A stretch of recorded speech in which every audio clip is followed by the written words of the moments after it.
முருகன் அவர்கள்.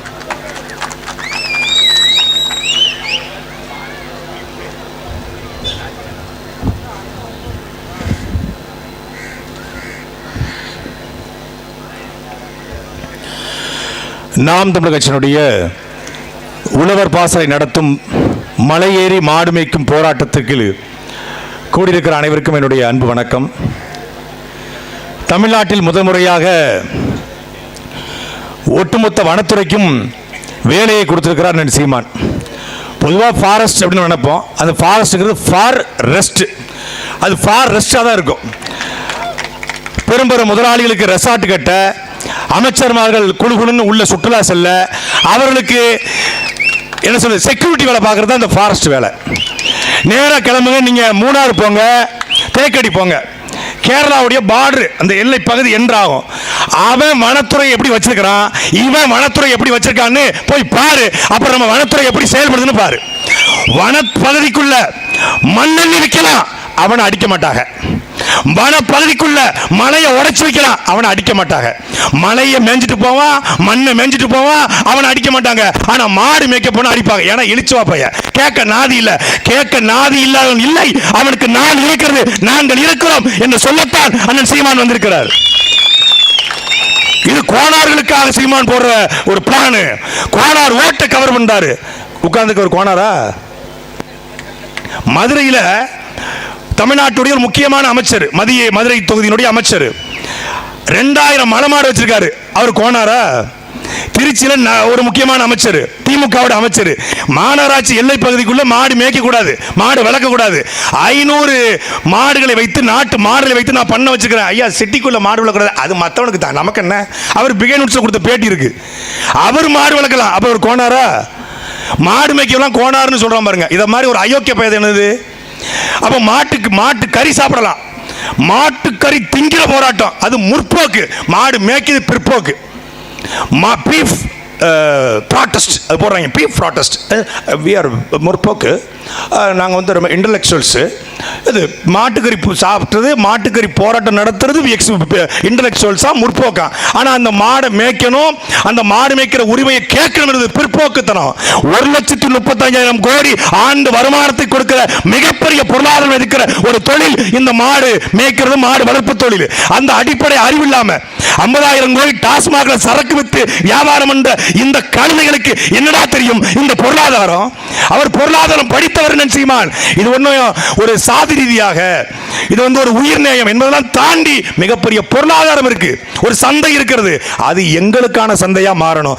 ஏன் இவன் எதுக்குறான் தெரியுமா? இவன் வந்து நம்ம மாடை மேய்க்கணும், நாட்டு மாடை மேய்க்கணும், அதெல்லாம் அவனுக்கு பிரச்சனை இல்லை. நாம இங்க மாடு மேய்ச்சா, நம்மளுடைய கிதாரிகள் மாடு மேய்த்தா, நாட்டு மாடுகள் வளர்த்தா இந்த சந்தை தமிழ்நாட்டுக்குள்ள உருவாகும். இந்த 1,35,000 கோடி தமிழ்நாட்டுக்குள்ள சொல்லணும். அப்படி சொல்லண்டா தமிழ்நாட்டினுடைய பால் சந்தை அந்த 1,35,000 கோடி இப்போ கிட்டத்தட்ட 7 கோடி லிட்டர் பால் தமிழ்நாட்டுக்கு தேவைப்படுது. அதுல 40 லட்சம் லிட்டர் தான் ஆவின் பூர்த்தி பண்ணுது. மீதி 6 கோடி 60 லட்சம் லிட்டர் எங்க இருந்து வருதுன்னா ஆந்திரால இருந்து வருது. ஒங்கோல் வகைராக்களுக்கு அந்த பிசினஸ் பாதிக்கப்படுது.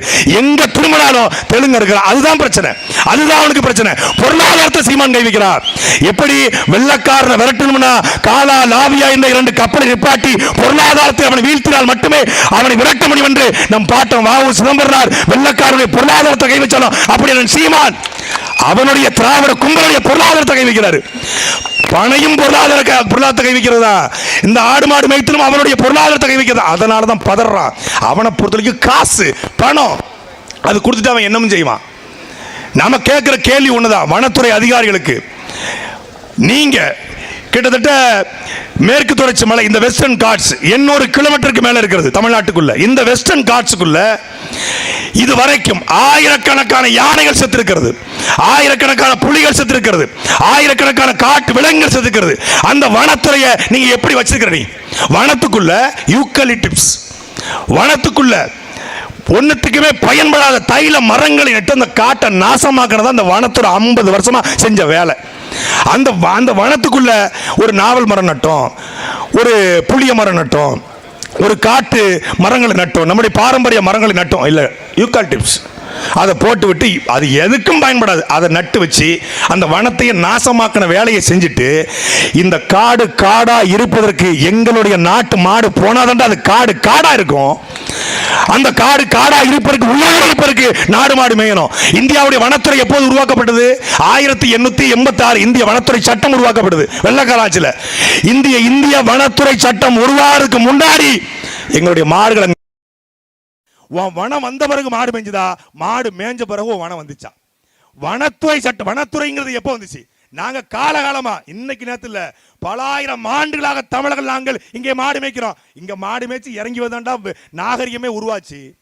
ஒட்டுமொத்தமான தமிழர்களுடைய நாகரிகம் இந்த இடத்துல தான் உருவாகி வருது. குறிஞ்சி முல்லை மருதம் நெய்தல் பாலையை அறிந்தவர்களுக்கு தெரியும். அண்ணன் சீமான் ஒவ்வொரு மேடையிலும் பதிவு செய்கிறார். அப்படி அந்த நிலத்திலிருந்து நாங்கள் கிளந்து வந்தோம். இங்கதான் நாங்கள் இருந்தோம். இங்கதான் மறவரும் குறவரும் நாடாரும் தேவரும் ஒட்டுமொத்த சமூகமும் உருவாகி வந்தது இந்த இடத்திலிருந்து தான் வந்துச்சு.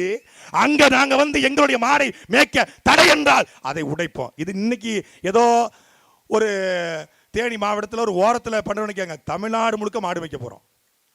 தமிழ்நாடு முழுக்க மாடு மேய்க்க போறோம். பெரும் பண்ணைகளை உருவாக்க போறோம். எப்போ? 2026 நாம் தமிழர் கட்சியினுடைய ஆட்சி வருகிற பொழுது நிச்சயமாக இது நடக்கும். அதற்கான ஒரு சின்ன ஒரு சாம்பிள் தான் இந்த கூட்டம். அண்ணன் சீமான் சொன்னாங்க, டேய் எந்த வழியா போனா எந்த வழியா வந்து அவங்க மறிக்கிறாங்கன்னு நம்ம குறுக்க போயிடுவோம். நம்ம போனா வழியை நம்ம அவங்களே திறந்து விட்டுருவாங்க. ஏன்னா வனத்துறைக்குள்ளேயும் நல்ல மனிதநேயம் உள்ள தமிழ் பண்பாட்டை நேசிக்கக்கூடிய நிறைய அதிகாரிகள் இருக்காங்க. ஒரு 10% கொஞ்சம் டிராவிடியன் கலப்பு இருக்கு. மற்றபடி 90 விழுக்காடு அதிகாரிகள் நம்ம பக்கம் தான் நிற்காங்க. உள்ளுக்குள்ள ரசிக்குவாங்க. சீமான் இன்னைக்கு நல்லா ரெண்டா பொழந்துட்டு போயிடட்டும், அப்படின்னா தான் இந்த வனத்துறைகள் நாம ஃப்ரீயா இருக்க முடியும் அப்படின்னு அவங்க நினைச்சிட்டு இருப்பாங்க. அதனால அதிகாரிகளையோ இந்த வனத்துறையை நாங்கள் ஏளனப்படுத்தல. இந்த ஒட்டுமொத்தமான இந்த அமைப்பு, இந்த அரசாங்கம், இந்த திராவிட கூட்டம், இந்த திமுக அரசு இதை முடக்க பார்க்கிறது. அதை உடைத்தெறிந்து இந்த மாடு மேய்க்கிற இந்த கீதாரிகளுக்கு எப்போதும் நாம் தமிழர் கட்சி பிள்ளைகள் துணை நிற்போம். இனி கைய வச்சா நீ உன்னைய கருதிக்க வைப்போம். நன்றி, வணக்கம். அடுத்ததாக மாநில ஒருங்கிணைப்பாளர் ஹுமாயூன் கபீர் அவர்கள்.